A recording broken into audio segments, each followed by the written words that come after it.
Hello, this is Short Stories, and I am Martin, your host. Today's short story is based on the work of Mary Wollstonecraft Shelley. In 1816, after traveling through Germany and Switzerland, she and her friends had a competition to see who could write the scariest horror story. Shelley won that competition by writing her most popular book, Frankenstein, or The Modern Prometheus. This book is a Gothic novel set in the Swiss Alps. It's about a scientist who takes things too far and creates a modern monster. This book has inspired countless artists, books, and movies. It may even be the first true science fiction story. Today's version of the story has been significantly reduced. Unfortunately, I can't fit all of the wonderful details of this story into one short video, but I try to capture the essential elements. If you are interested in reading it for yourself, it is available for free online. Vocabulary: alchemy, alchemy. In his later life, Isaac Newton dabbled in alchemy. Toil, toil. He toiled every day until he finished building his house. Disgust, disgust. The sight of the open sewer filled me with disgust. Trepidation, trepidation. He entered the ancient pyramid with trepidation. On the loose, on the loose. Be careful, there's a tiger on the loose. Remorse, remorse. She felt great remorse for her past mistakes. Hear me out, hear me out. Hear me out. I know this sounds crazy, but my idea could work. Conscience, conscience. If you don't know what to do, ask your conscience. The story. My name is Victor Frankenstein. I am from Geneva originally, but I've lived in Italy and Bavaria. I have always been interested in science. When I was a child, I studied alchemy. As I got older, my attention turned to biology, chemistry, and physics. While I was studying at the University of Ingolstadt, my mother died of scarlet fever. Her death affected me deeply. I threw myself into my studies and excelled academically. During my time at university, I became obsessed with bringing the dead back to life. I did numerous experiments to discover the secret to creating life. I worked day and night. Winter, spring, and summer passed me by. I became so anxious and restless that I was shocked at what I had become, a withered shell of my former self. However, I did not stop until my creation was complete. It was on a dreary night in November when I beheld the result of my toil. With an anxiety that bordered on agony, I collected my instruments so that I might infuse the spark of life into the lifeless thing that lay at my feet. It was already 1 a.m., and the rain pattered dismally on the window.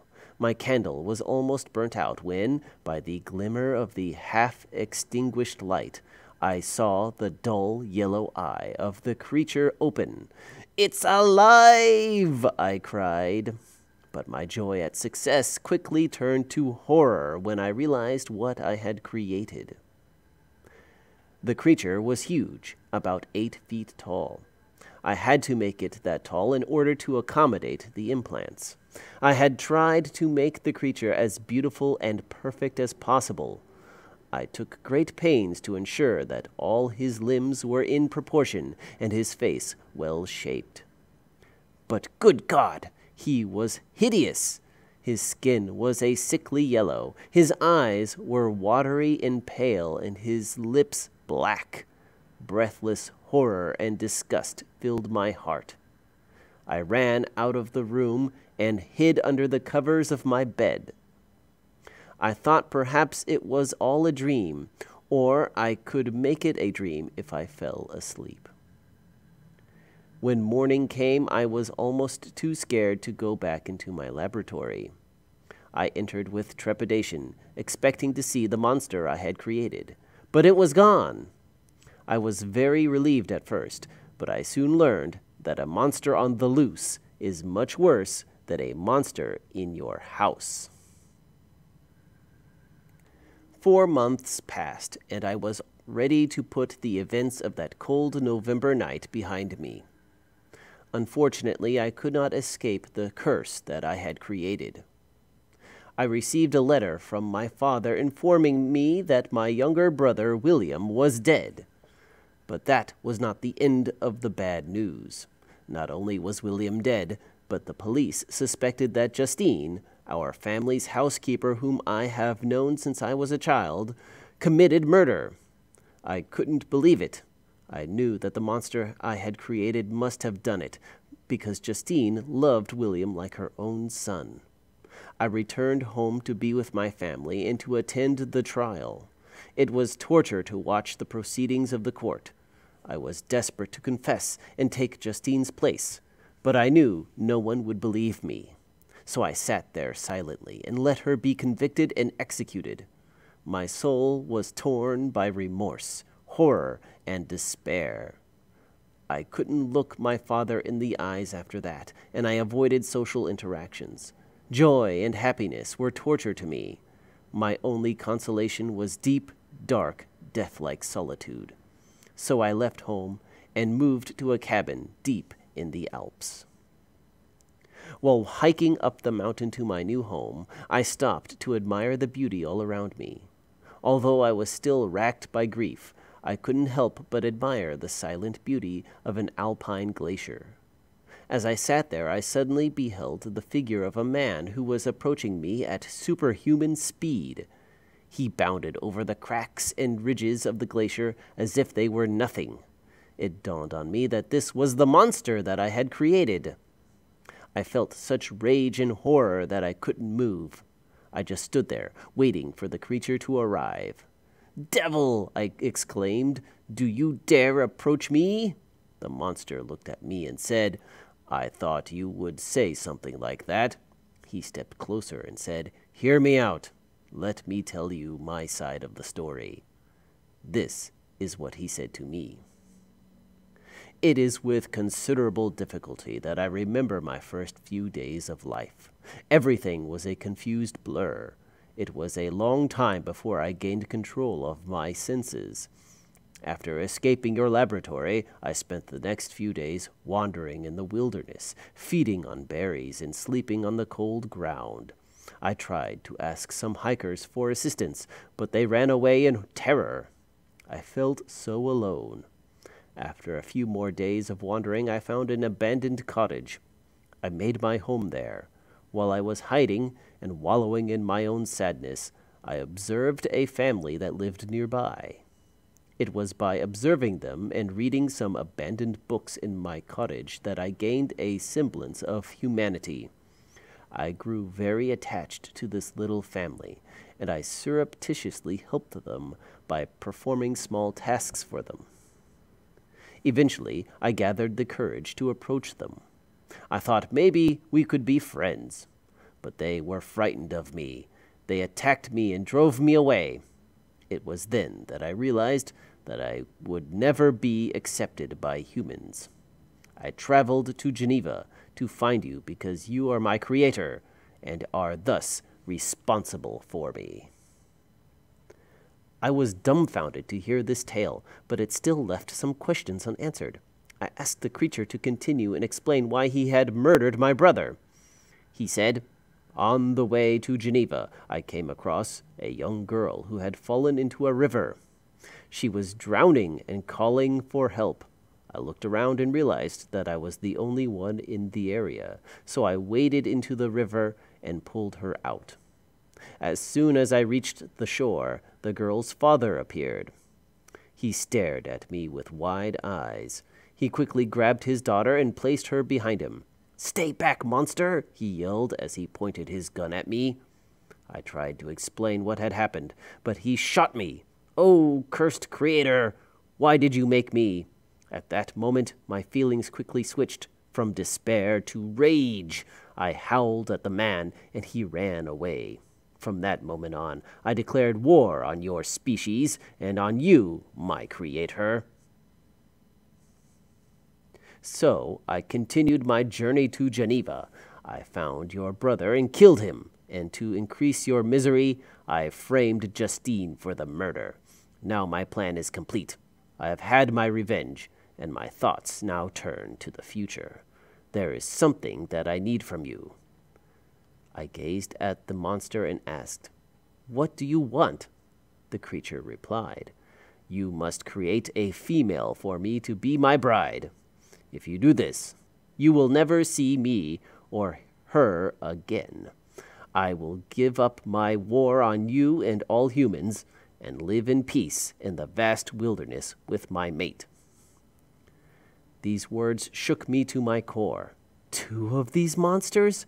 How horrible, I thought. I had to think it over for some time before I said, "I consent to your demand, on your solemn oath, to leave Europe forever." We shook hands, and I left to begin my old work anew. After returning to Geneva, many weeks passed before I got the courage to restart my experiments. I began constructing the female monster in the same manner as the male. However, my conscience kept gnawing at my mind. How can I curse the world with 2 of these monsters? Isn't it bad enough that I made 1? I decided that I couldn't go through with it, even if it meant angering the creature. I destroyed my work, my equipment, and even my notes. Then I prepared myself to combat the monster and kill him once and for all. Sure enough, the monster had observed me destroying his bride. He came for me the following night, bursting in through the window. "You fool," he bellowed. "You could have gotten rid of me forever if you had just complied with my wishes. Now I am forced to punish you." I pulled out my pistol and responded, "Kill me if you want. I don't fear death as long as I can take you with me." The creature grinned and said, "That's not the punishment I had planned for you. I have already punished you far worse than you can imagine. An eye for an eye." I gasped and my heart froze. "Elizabeth!" I exclaimed. Elizabeth was my childhood sweetheart. We were engaged to be married soon. "That's right," said the monster. "I killed her, so now neither of us will have a companion. Now all we have is each other and our hatred." I pulled the trigger. The monster was wounded, but escaped. For the past few years, I have been pursuing the monster all across Europe.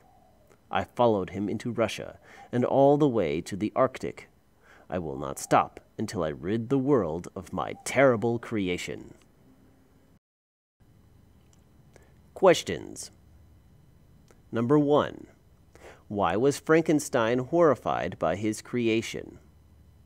A. It was too handsome. B. It was too ugly. C. It was too stupid. D. It was too expensive. The answer is B. It was too ugly. Question 2. Who killed William Frankenstein? A. Elizabeth. B. Victor Frankenstein. C. Justine. D. The monster. The answer is D. The monster. Question 3. What did the monster ask Frankenstein to do? A. To help him escape to Russia. B. To teach him to read. C. To build a son for him. D. To build a wife for him. The answer is D, to build a wife for him. Question 4. What happened when the monster saved the little girl from drowning? A. He was treated like a hero. B. He was treated like a villain. C. The girl's father thanked him. D. No one knew he saved the girl. The answer is B. He was treated like a villain.